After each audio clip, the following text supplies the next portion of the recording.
أعوذ بالله من الشيطان الرجيم.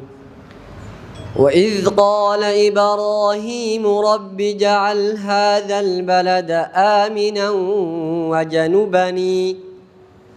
وجنبني وبني أن نعبد الأصنام رب إنهن أضللن كثيرا من الناس فمن تبعني فإنه مني ومن عصاني فإنك غفور رحيم.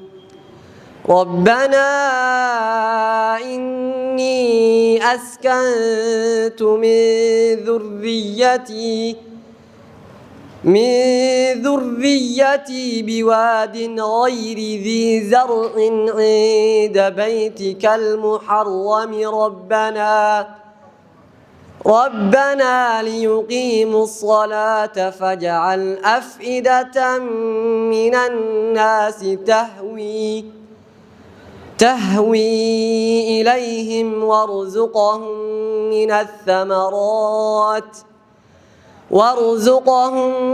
الثمرات لعلهم يشكرون.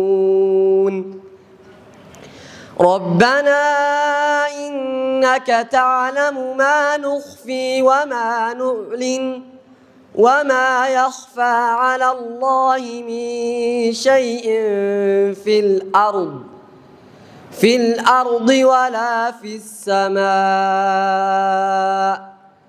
الحمد لله الذي وهب لي على الكبر إسماعيل وإسحاق إن ربي لسميع الدعاء.